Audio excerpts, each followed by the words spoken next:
And I jumped up because I was like, what? Did that really happen? It was one of those weird moments where you're just hanging out, chilling, watching something, and then all of a sudden... Ooh. I just felt this. Oh.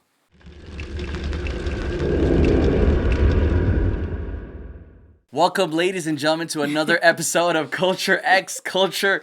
We are on our second season, and we are sharing personal experiences, whether it's part of your culture or something you experienced yourself. With me today is a good friend of mine, Miss Amber over here. Amber and I have traveled a lot together, all around the U.S. pretty much. Today we're going to share something that she hasn't shared with me, nor I her. Amber, would you like to tell me your story? Of course I would. When I first moved to LA, my very first apartment that I got, I ended up getting at a moment's notice when I was desperately looking because I was told that this man had passed away. So I didn't look back. I was like, okay, I'm moving. Never paid it any mind. Moving time comes and everything looks great. It looked like it was a brand new apartment. They told me he had been there for 12 years, but you never would have known. I noticed that even though the paint and the carpet were new, the building was still old. There was this heater that was on the wall that, it was one of those like bars. It doesn't blow air, it just gets really hot. And then, Right. because you're around it, you're warm. Right. Well, that little thing did not work. And no matter what direction I twisted the dial, it never came on, which kind of scared me at first. Since it is an old building, I didn't want to mess with it because I didn't want it to cause like Fire. Fire, right? So that was my main concern. So I just made the decision I'm not going to touch it. Second day I was there, I was, sitting in the living room. And all of a sudden, I hear this boop, boop, boop. Sorry, like this pounding on the windows. I'm like, oh my God, what is this? I hear boop, boop, boop. Richard. Which is the name of the guy that used to live there. Yes, and I didn't know that at the time, but I'm just like, who? I'm just thinking I'm about to get robbed. Like I hear what sounds like someone trying to open my window. Right. Which is frightening, and it was kind of a rough area. Throughout my time there, we had conversation with like fellow neighbors and landlords, and I learned that the guy that lived there before me was in a wheelchair, and I was told that he would often fall into the pool because the building was old and there were no wheelchair ramps. This was before it was a law that they had to have a ramp. Yeah. So for that reason, his friends would come and get him from the front window of my apartment. Which is the most ghetto thing you could ever do. So ghetto. But like if you didn't know that person lived there and you just see a person being pulled out of a window and you're new to LA, right? You're just seeing the sights or you're planning to possibly move in the future, and then you walk down the street and you see a person being pulled from the window. Only in LA. Only in LA. Eventually, I found out the guy that was pounding on my window was pounding on the window because he was friends with the guy. This was a second visit. Okay, so another day. This was another day. It was the same thing. He pounded on the window. So first I was scared, but at this point I was more irritated. Like, why is this happening? Who is this person? So, and it was during the day. So I ran outside and was like, yo, what's going on? And he told me, I'm looking for Richard. He's not here anymore. What do you mean he's not here? Well, he passed. What? I can picture this person as the way you like. It was really that abrupt. Right. And what do you mean? What? Look, I don't. How? I don't have any details. I just moved in about a week or two in after I'd gotten my stuff registered, like the cable and all of that. Right. I was starting to get mail, so I was there when the mailman came. He handed me what I thought was my mail, and it said his full name. It was creepier because once I saw his name, it made it more personal and it almost kind of made him come to life. There was a shift in the energy in the room. There was definitely a shift. Now you have a full name. That means like this was a person at one point that lived here, that walked the same floor that I'm walking on. Yeah. There were a few occasions where I definitely felt a presence. Oh. Physically, there were things that happened that I cannot explain. I was sitting on the couch in that living room in front of where the window used to be, or was, that he would crawl in and out of. And I just felt this. Oh. And it was always while I was at this spot, or kind of like nearby. On another occasion, I had a shirt hanging over the back of a chair. And I saw the shirt do a little flicker. And I jumped up because I was like, what? Did that really happen? It looked like somebody flicked it. The building used to shake when trucks would drive by. It didn't look like that. It didn't look like wind was blowing. This was away from the window, so that logically wouldn't have made sense anyway. It was very obvious. That's crazy. But even still, I was like, nah, that didn't happen. I know it happened, but that didn't happen. That's kind of like, you know, those moments in the movies where it's like right before the big scare, when they give you like the little scares. It was one of those weird moments where you're just hanging out, chilling, watching something, and then all of a sudden, ooh. Also, directly underneath the window that he would crawl in and out of was the heater. Okay. The heater didn't work. I told you the dial didn't work. And the heater would come on and off by itself. Oh. What's funny is that it actually doesn't work. Like, it doesn't work. You turn it on, it's just no heat, and all of a sudden, it produces heat while it's in the off mode, or the switches. I think that is what officially convinced me. Did you know how he died? I was never officially told. We had like a community gathering because this was like a close-knit building. Right. Where everyone knew each other. All the neighbors were friendly. And over drinks, you know, people are honest. And I was told he heavily suffered from depression and that he had made several attempts to take his life. And one of those attempts resulted in him jumping into the pool. And that the landlord and another neighbor had to dive in and save him. Dang. To my understanding, with the way the story was told, on that occasion that they jumped in, that's not what killed him. Mm-hmm. But based on the behavior and the activity, they did make it seem like he was suicidal, and that shows most likely made the choice to no longer be with us. Did you feel like Richard was there with you, and when he was he more so aggressive and almost like a, you know, like you're in my space type of thing, or was he more welcoming to you? I felt like he was protecting me. Oh. There are people that literally would run out of my apartment, almost as if they were energetically being seen and they were like forced out. Seems like Richard is, other than his depression and whatever mistakes he's done in his life, I can't speak for him, but other than that, seems like he's a good guy. That's interesting. Would you like to hear my story? Yes, I would love to. Okay, so this is actually a personal story that I experienced myself.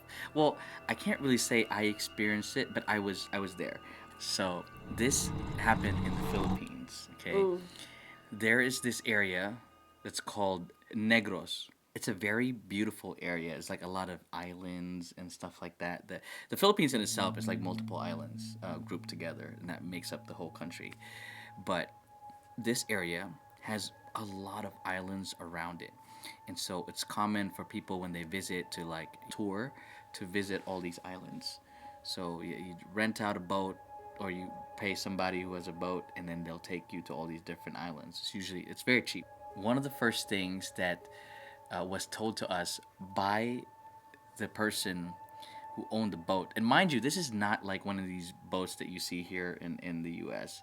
I'm talking about like wooden, handmade boats by just the people from there. Wow. It's not very professional. You know what I mean? It's very like DIY type of thing. So, DIY. right. That's the boat. It's the owner is like this older dude. And then when we were visiting these islands, he told us, listen, so these islands, it's known out here to everyone that there are, I want to say like, I can't really remember his words, but from my understanding, it was like these islands have a certain energy that's kind of like protecting it, right? So I don't know if he used spirits as the word, but he said there are things that are protecting Oh my these gosh. things, these islands. So he said before you take your first step onto the island from the boat, before you jump off the boat, because it is a smaller boat, so it can actually go all the way to the shore. So it says before you jump out, you have to say these words, which will kind of like tell them that you are here just to pass by and to visit. So I was like, whoa, it's kind of weird. And my young self, already skeptical about everything, was like, it can't be true. That can't be true. And so we got to the first island, and I was like, I'm not going to say it. I'm not going to say Oh it. my god. But then I see everybody else doing it. And the guy was very adamant, like, you got to say it. Like, please say it. It'd been different if it was like because he's not making extra money for this. You know what I mean? Like, it's not like it does anything. He was very adamant, and he will say it with the people. So then my aunt did it, and then she took her first step, blah, blah, blah. And when it got to me, I was like, I ended up doing it. I kind of folded, so I ended up doing it. And then I took the first step. The islands were beautiful. First of all, the islands were beautiful. So then we were done with that island. We got on a boat, went to the other island. Now this next island, the guy said, okay, this island is known for people. Nobody's supposed to live here, but apparently people have seen other people living here. But no one is supposed to be living here. He said, if you do see somebody, please just make sure you do not look in their direction, especially in their eyes. If you see them and you look at their eyes and it's red, and you see the eyes that are red, it's already too late. I was like, wait, what do you mean? God. What do you mean? And he's like, we think they're more so cursed, or they are people that curse people. They're like voodoo, or people that practice that type of stuff. A lot of times you'll see them in a distance, like a lot of people have said. You'll see them in a distance, but you can clearly tell that their eyes are red, even though it's from a distance. If you're in a group, just know that there's no other group here in this island. That means if you see another person somewhere else, know that that's not from your group and do not look. I was like, why are we coming here? My question is, so once you got out of the boat like took off and left you? No. Okay. No, That would be my biggest No, concern. it stays there. Okay. Yeah, the guy goes with us and everything. Another island that we went to, this one was actually cool. This one wasn't scary. Mind you, every island we had to utter those words, the words that I told you earlier, right? Every single time, so we did it, and it almost became like second nature. Like, all right, say it, okay, whatever, and then jump off. This island was cool. This island had a river that was coming from the mountains. That river, it reacts opposite to the temperature. That means in the morning, when it's so hot, the water is ice cold, and we were there during the day. So the sun was up, it was hot, and you jump in that water and it's ice cold. It's very, very cold. But you see fishes swimming and stuff like that, but they let you jump in, it's like they let you Yeah. like swim around if you want to. The owner said, yeah, if you come here at night when it's cold, that water gets really hot to the point where you could actually boil an egg there. What? Yeah. So it's almost like like a hot spring. So morning it's ice cold, and then at night it's very very hot. And mind you, this is running water. It's like because it's a river that goes into the ocean. It just keeps flowing. Wow. Yeah. So that one was cool. And so then we went through a few different islands. I can't remember how many islands we did, but eventually we ended this one island. Mind you, this is my aunt's vacation with her family, and I'm just like coming along. I didn't even know that we were going to be sleeping in an island, far away from civilization type of thing. Oh. So we got to that island, and this island actually has a town. And this town, I think half of it, if not most of it, is on water. But it's still attached to the island. It's such a small town. It's very, very small. The roads they're very, very like short. Like you can't drive a car there for sure. It's very, very narrow. And you can probably walk from one edge of the town to the other in like, I don't know, like 5 minutes or less. Like it's Wow. so small. Oh my god. Maybe like the size of 4 blocks, like in a square. This town, they have to use a generator to have electricity, and because they have to do that, they have to conserve fuel. So they only have electricity for like maybe 2 hours. Let's say a few hours in the night. After a certain time, they turn off the generator, and you're going off of candles. Okay. We stayed in one of the houses. I guess my aunt knew somebody. I don't really know. I was very young. So we stayed in one of the houses there. There's a balcony in this house on the second floor. So there was a lot of us. There was my cousins. There's at least 1, 2, 3, 4 of my cousins, plus my aunt, and my uncle, and plus me, and plus I think 2 of their maids. So there's a lot of us.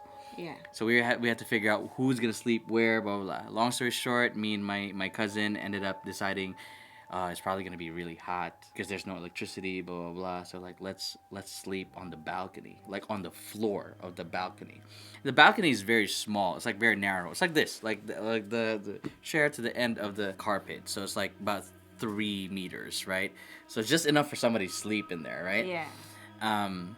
So we both slept there. Now the balcony is one of those old school balconies. It's like a concrete, and there's like the design of this stone that's kind of like a carved stone, almost like a cool design, right? Like it's like going there.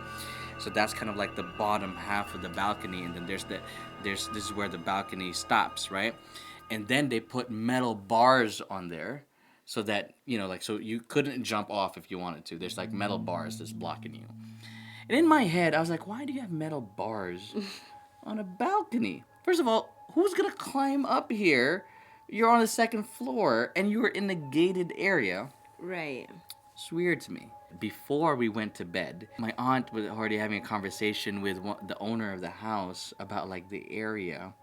And she was like, that house across from theirs, which is literally like maybe 5 feet of road, and then there was another house on the other side. That house, it looks really very spooky. It looks abandoned. The owner, she said, yeah, there are people that live there, but a lot of people don't really associate with them. First of all, this is already a small town. That means it's a very close-knit town. Everybody knows everybody. And they're like, and she said, everybody thinks that they're a family of, this is a term in the Philippines we call Manananggal. This is a Filipino folklore monster type thing. Let me explain to you what a Manananggal is, okay? This is a person, a regular person. At night, it preys on pregnant women, and it eats like the baby inside the womb. This is a Filipino folklore, okay? At night, their upper half of their body, like where their hip is, separate from the lower half. They grow wings, and their upper half their upper half, for them to be lighter, I guess, I don't know, but it's and then it flies. Pregnant women would die from them because they would like eat their Oh my so god. so that's that, right? So And then, they go back to their lower half at the end of the night, and then they become regular people afterwards. So that's what they're saying, is that we think they're a family of Manananggal. And so I was like, wait, what? And to be honest, it was a very spooky looking house. It was one of the bigger houses. It's a small house, but it's one of the bigger houses in that little community compared to all the other houses, right?